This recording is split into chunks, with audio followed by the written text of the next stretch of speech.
pretend you're one of those prepared goods. You've purchased a one-year supply, or you have some grain stored in your basement, and you're set. You're like, okay, I did it.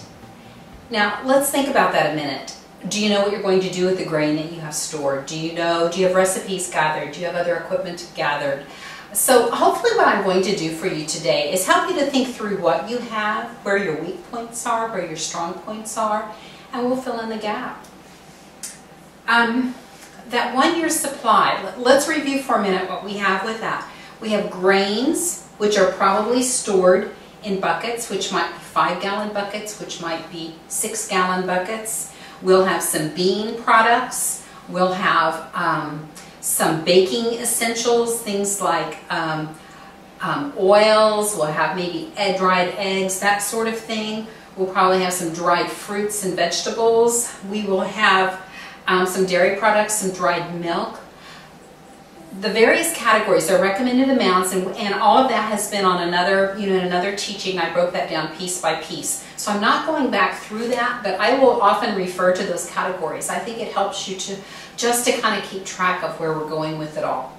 So just having that framework, let's think about those grains and let's think about that packaging. When you purchase certain things, probably, like I said, the grains were in a 5-gallon bucket. Another option with grains is the larger 6-gallon bucket. Sometimes wheat will be in that. Advantages is disadvantages. Both are excellent.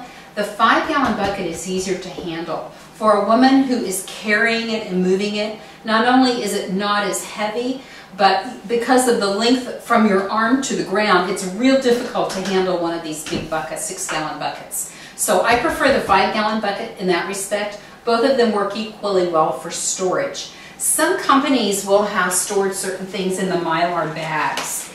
These are a polyester film, another layer for a bag. There are mixed opinions about whether or not it's necessary for certain things, particularly now if you have a bucket that is not food grade, you would want to do this. You could line it with this and get by with that bucket. But if you're using a food grade bucket, for most products, that's all you need. A very common thing in these is an oxygen absorber. I have some in a package here. The Gourmet Reserves foods that we handle are packaged with an oxygen absorber. So that's a very commonly used thing. And it's used with grains, it's used with pastas, it's used with dried foods, with freeze-dried foods to keep them fresher for a longer period of time. Okay, the other packaging size, and sometimes I forget to explain this and people will come up later and say, like, what's a number 10 can? Okay, this is a number 10 can. This is the 1-gallon size can. And the Gourmet Reserves products are packaged in these. You might also find dried beans packaged in these. All sorts of items can be sized this way. The number of servings depends on the product. Anywhere between 11 to 22 servings usually, and those 11 servings might be 1-cup servings, where the 22 would be half-cup servings. So for example, if you had a vegetable, a freeze-dried vegetable, you might get 22 half-cup servings out of that. Again, there's some variation depending on what the fruit or vegetable is. So read the can for details, but generally you can think along that line. Now these buckets are like a 5-gallon bucket of wheat is about 40 pounds, close to 45, or 40 pounds. A 6-gallon bucket of wheat is around 45 pounds. These little cans, the number 10 can, is about 5 pounds. And notice every time I say about, because it does depend on the product. Some things you'll see packaged in a 2.5 size can, and that's about this size. And then the 1-year supply recommendations, I put baking powder in this category. It's not as efficient to package smaller. So, for example, say you're getting freeze-dried strawberries and you think, well, I could get them packaged in the 2.5 can or the number 10 can. The number 10 can would be the best price per ounce, definitely. But there are certain things that just don't keep as well, and baking powder is one that you use hardly any. And so I put the 2.5 can for that. All right, so let's once again, the decision on can or bucket depends on the type of product, how easily it stores, how quickly you're going to be using it. Because if you open a bucket and close a bucket, you're letting air in for one thing, and you're letting moisture in. One important item for opening and closing buckets, as far as what we recommend. Oh, I just set this, let me do it with my big bucket. This is a Gamma lid. And it's nice, like say I have 8 buckets of wheat. Okay, for one of my buckets of wheat, instead of the regular press-on lid, I would want a Gamma lid. And then as I used from that bucket, I would empty another bucket into it. And this is how simple it is to work.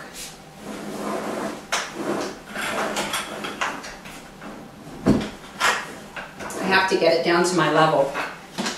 I just spin the top, and then I have access to the product inside. So there's a 2-part lid. The bottom one you hammer into place like with a rubber mallet, and then this part is easy on, easy off. Now I will tell you, you put this on a bucket where you want it to stay, because this thing you just really can't remove again.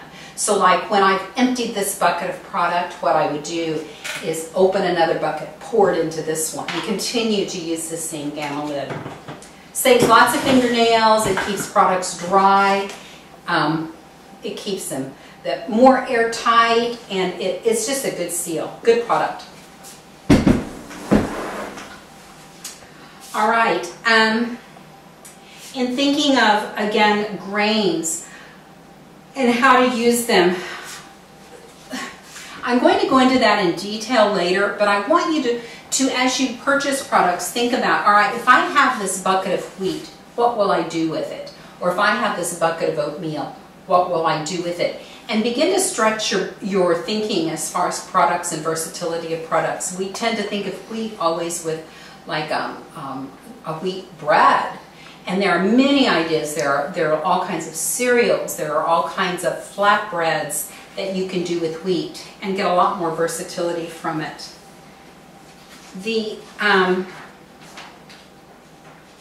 Some of the other grains you'll find recommended are rice, and again it's usually white rice rather than brown, because brown rice does not store as long. Another hint I'll give you, in one of the large company websites, I was doing some research just to see what's out there, and the website was very professional looking, but when I was looking at all the products, the storage life recommended on them, each one was the very same thing. It said stores upwards to 20 years. While that is true of white rice, it is not true of brown rice, and there was no distinction made. So be aware of that. Certain things store better. Wheat stores almost indefinitely. White rice is the very same. Brown rice, depending on how cool you keep it and how fresh it was when you got it, somewhere around 9 months to a year. Large distinction there. So I just want you to be aware of that so that you're not wasting your money on something that you're buying for nutritious purposes, but that it doesn't store as long. Okay, so let's think through again. I have products. What else might I need to go with those products? Because having these things, if you bought the 1-year supply that we've recommended, it would be, I believe, 12 buckets. Okay, so picture 12 of these buckets. I believe it was 42 number 10 cans. So you would have, they come in boxes of 6 or 8. So you would have just the simple stackable boxes with the cans inside. Each can has a lid with it. And then there was one small can of the baking powder. So if that gives you an idea what kind of storage space you might need for that. The buckets are stackable. You could do that. The cans and the boxes might be something that could be slid under a bed. They might be able to stack in a closet. The important thing is that you date them, you rotate them, and you learn to use the products. Now, I've kind of alluded to this 1-year plan, 3-month plan. The information on those is on the website, and again, I've gone through them in detail in an earlier presentation. But I just want you to be thinking about, again, how I'm going to use this. And what I'm recommending to people is they stick with these basic grains and bean products and dried products, mainly because they're less expensive, they have a long storage life, and they're so versatile. The thing is, you can use, if you are doing the mixing with your oatmeal or whatever, you can do all sorts of things with it. If everything you buy is pre-mixed, you have limited options.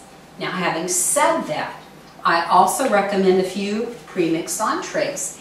And the gourmet reserves are a very good option for that. So like if an ideal thing, if you want the basic level plan, would be the 1 year supply recommendation, which is the basic grains and beans and dried things.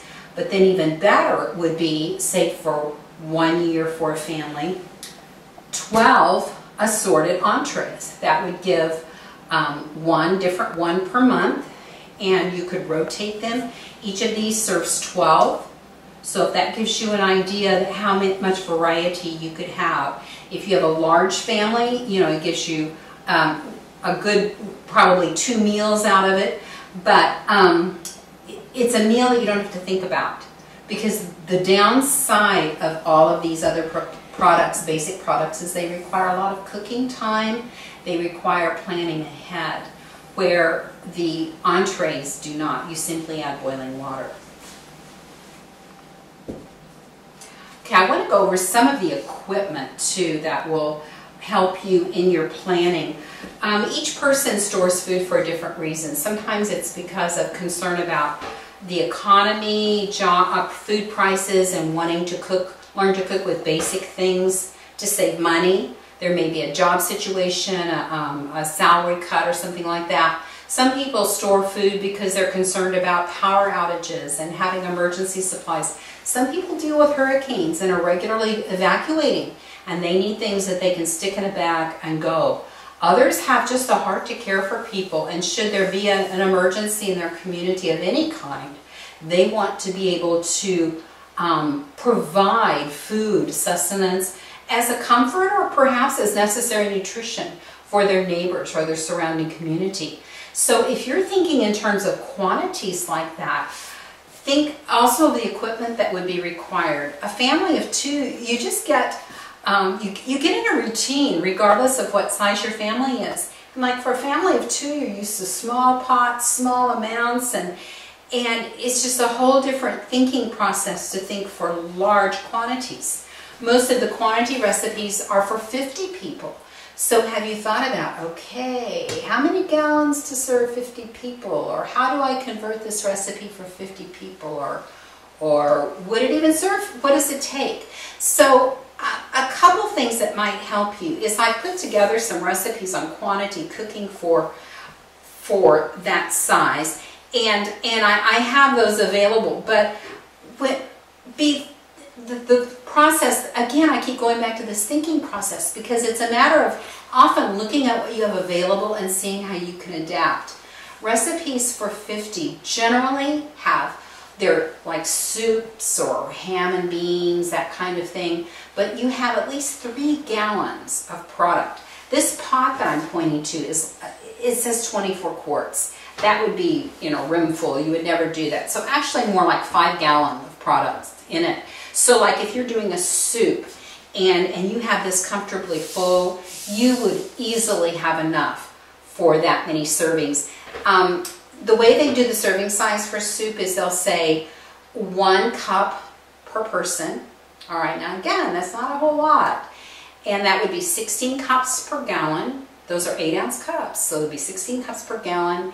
And then that would be 48 cups for 3 gallons. That's 1 cup measurements. Now, for a child, that might be okay, but most men would require 1.5 to 2 cups for sure. So you don't want to just stick with that 3 gallon. You want beyond that. So a pot this size would work pretty well for most things.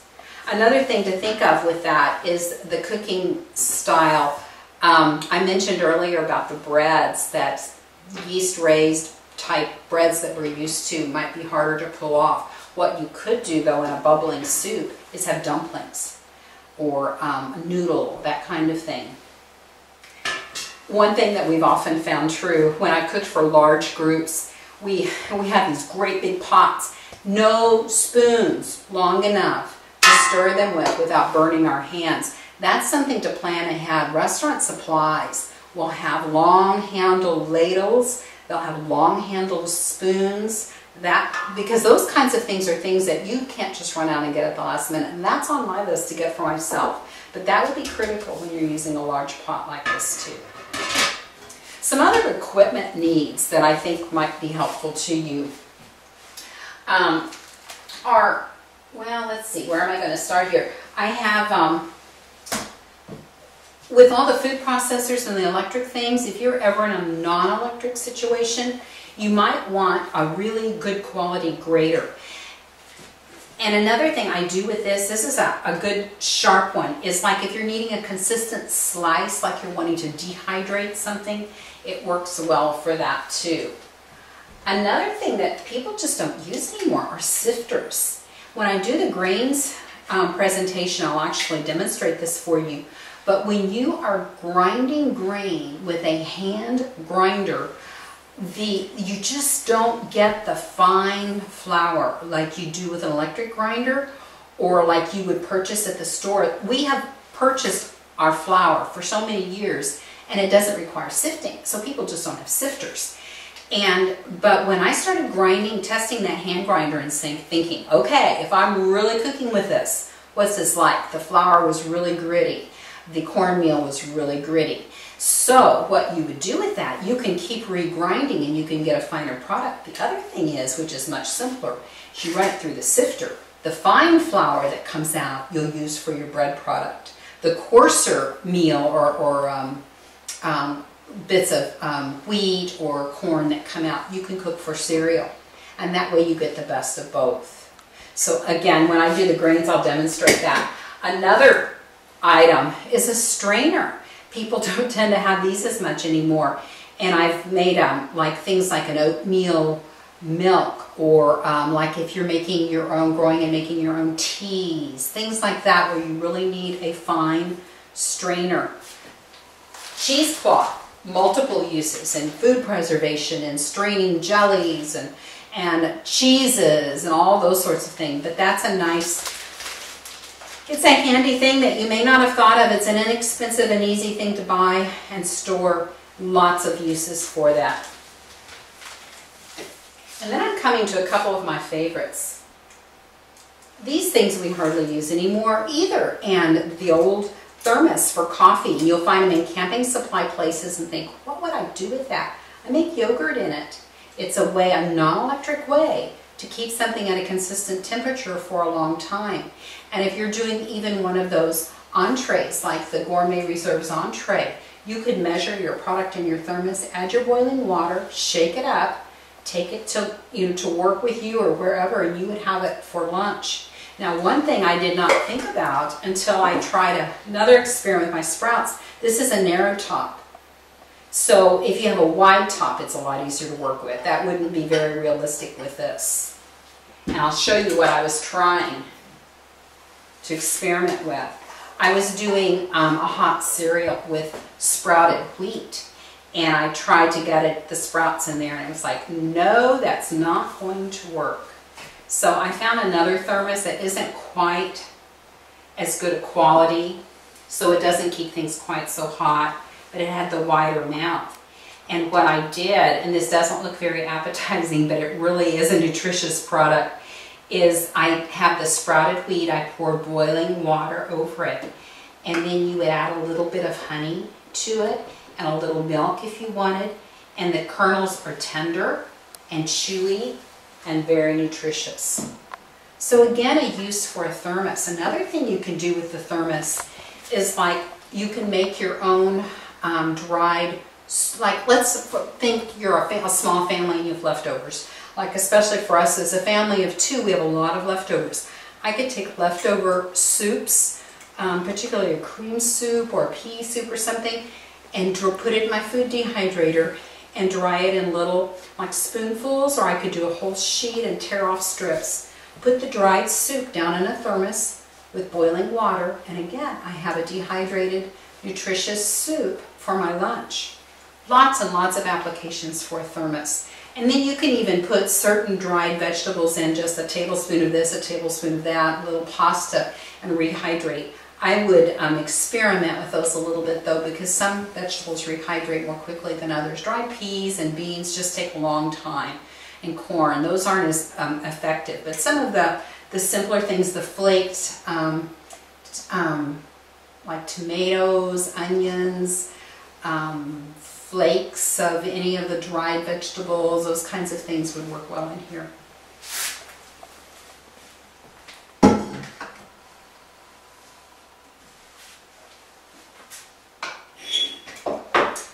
thing I'd like to draw your attention to down on this end are some options for using your beans and grains too. Again, we've got to break out of our thinking process of always making bread from our wheat or always eating cereal. There's so many other things you can do with it.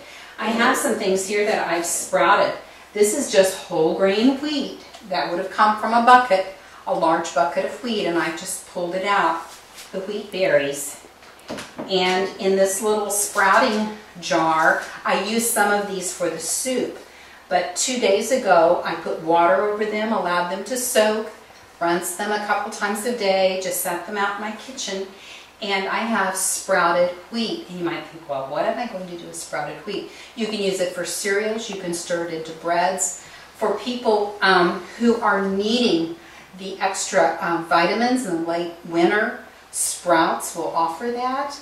Lots of nutritional value there. And in this jar, I've done the same thing with lentils. Lentils are a little like pea, bean category. Again, very nutritious, very easy to sprout. These sprouted in 1 day. And I could use them in a soup. I could use them in bread. I could do almost anything with them. But sprouting, again, adds a little nutrition to them. If you don't have one of these fancy little lids, go back to your cheesecloth, which you've stored, and a screw band from the top of a canning lid, and put it on your cheesecloth, and you can do that for your sprouting. And then you can buy those sprouting mixes. Like, you can buy them pre-canned. You can buy them, in health food stores and places like that. And this is a very common one. This is, let me see which mix this actually is. It's called a Zesty Sprouting Mix. It's clover, radish. Those are the primary ones.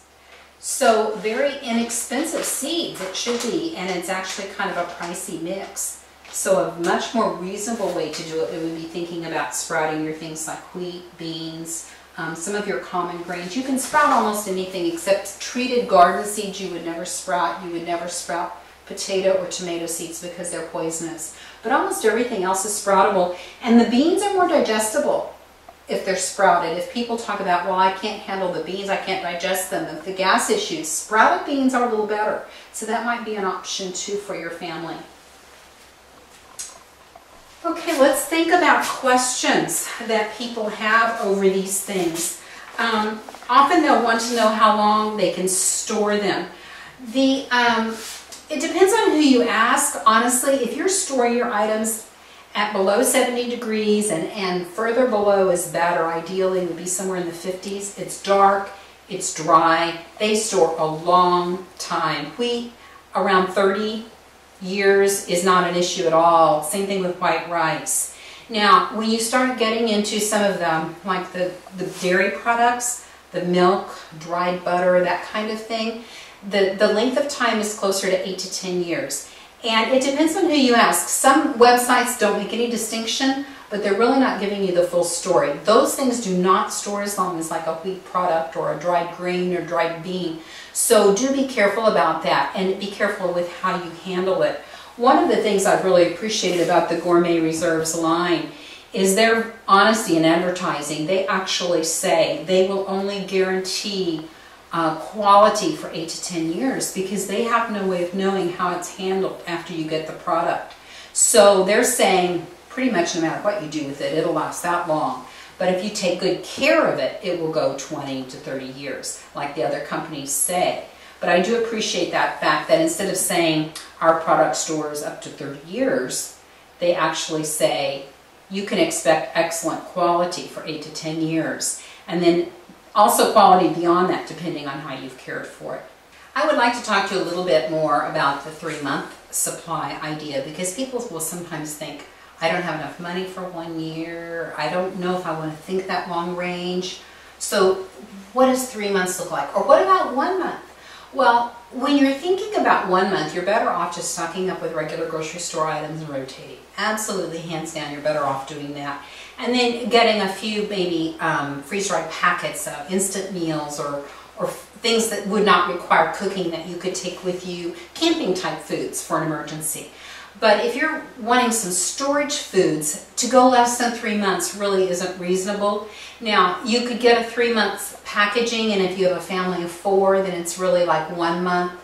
And doing the math that way, it might work. But if you're as an individual looking at a 3 month supply, to get anything less than what we're recommending, you would have so little variety, because when you're thinking 3 month supply, the smallest long-term packaging really is the can. When you go to the pouches, the shelf life decreases down to more like 5 to 7 years, where in a can it's estimated typically around 20, so there's a longer shelf life. So we try to focus on, for long-term storage foods, using nothing smaller than the number 10 can. So like if we're converting and we're doing our grains, instead of the big buckets, we're doing them in the cans. It's very doable, but you want enough there. Still, you need variety, and you're going to get very, very tired of eating the same cracked wheat every day. So we want to build that into it. And what I've done when I put together a 3 month plan, which again, so much of it depends on your eating style, but when asked to go through and say, okay, what could it look like? I put one together. And for it, I did not require the use of a grinder, because I thought, if this is an individual thinking 3 months, they probably want things that are more instant in use. So there's no grinder, and there's nothing larger than a number 10 can. So let me share with you what some of those items might look like from the list. There's an oatmeal, a quick rolled oats, a partially cooked white rice, cracked cereals, pearled barley, pancake mixes, white flour, cream of wheat. Again, the things that cook more quickly, they're quicker cooking rice, a quicker cooking barley, cracked wheat that's a quicker cooking wheat. And then like in more instant granola type products, there are also pastas. Very familiar foods, things that anyone could eat. But again, there's quite a bit of variety built into that. Then I have 3 different kinds of beans there, and there's some milk and dairy, fats and oils, sweeteners, and then again dried or freeze-dried fruits, vegetables, and some baking essentials. So that's always a starting place. You start with those things and build. So if it were me doing the planning, I would start with those items, and then if I was thinking 3 months, I would probably go with 3 different entree items that could be instant meals for me. And then I would also want to collect some recipes for ways I could put them together to do some things that might not require cooking. One of my favorites is a fruit muesli that's just simply oatmeal reconstituted with, it could be water, it could be milk, it could be an orange juice, and then you stir in homemade yogurt, and you stir in your freeze-dried fruits, or if you have access to fresh fruits or dried fruits, and you have an instant breakfast dish.